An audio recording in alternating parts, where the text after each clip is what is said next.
Hello again, it's me, Zach Jones. Now, today I'm going to be reading a chapter from Doctor Who, Engines of War.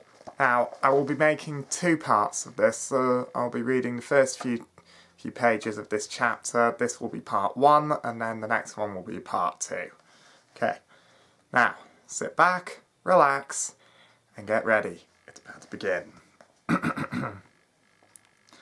Oh, and this is also from Part 2, Gallifrey. Chapter 12. The Doctor shimmered into existence in a blustery wasteland that had once been the Death Zone. It took him a moment to get his bearings. It wasn't often that he travelled by teleport anymore, and he felt momentarily disorientated. The landscape here was wild, overgrown and dangerous. Rocky outcrops were exposed to the elements, and the woodland had been left to grow unchecked, harbouring all manner of feral beasts, left over from the days of the games. Heather had run rampant over the fields, but the Doctor knew that, hidden beneath the long grass, there were deadly bogs and swamps. Worse, there were cave systems that were prone to collapse, some of them the only means of passing from one part of the zone to another. Here, the Time Lords of old had carried out brutal games of life and death, during which they would scoop unwitting alien species from their natural habitat and pit them against each other in this untamed corner of Gallifrey. It was a spectator sport, similar to those of the ancient Romans of Earth, a violent, bloodthirsty pastime from the less enlightened era that many Time Lords now wish to forget. The Doctor had played those games once, a long time ago, when a madman had torn 5 of the Doctor's incarnations from their own time streams and tried to deposit them here, in the hope that he might lead them to the tomb and the secret of Rassilon's longevity. Sorry about that. Longevity. The man responsible had transpired to be an old friend and mentor, Barusa, who'd become obsessed with his desire to achieve immortality and his need to retain a grip on his waning power. He'd been granted his wish, too, upon following the Doctor into the tomb where the ancient Time Lord President had tricked him, entombing his living consciousness in a stone relief for the rest of eternity.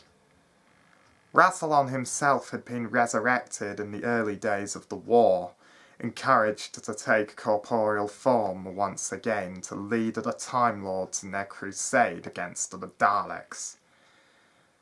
The Doctor had once imagined him to be a benign leader, an innovator, and a great statesman, just as the ancient legends had claimed.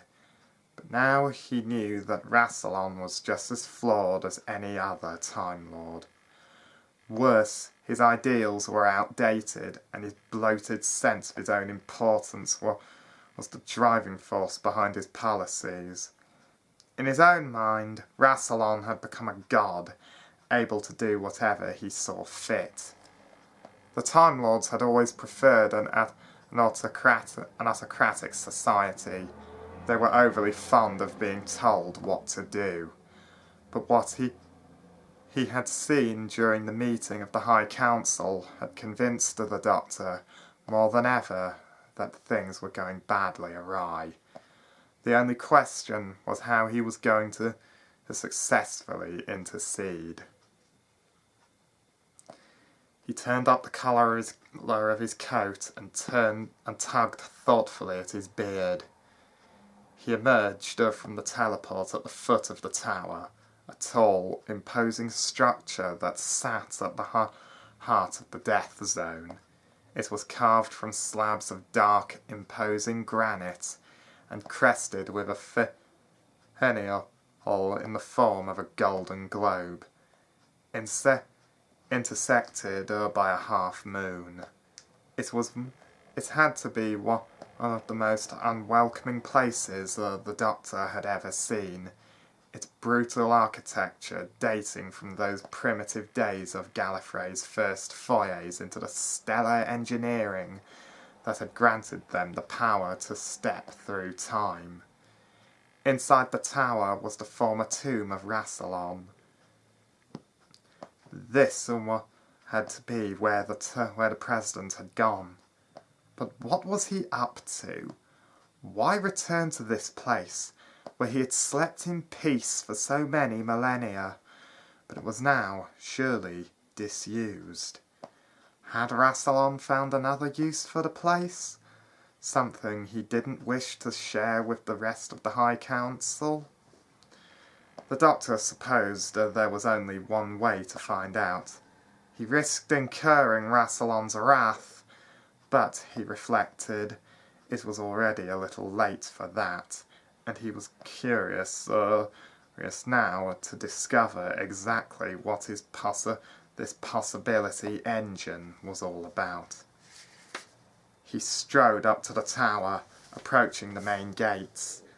Here, two immense pillars flanked the entrance, and iron braziers were mounted on ornately wrought spikes, their bowls guttering with bright orange flames. He hoped that Cinder was staying out of trouble back at the capital, although he doubted it.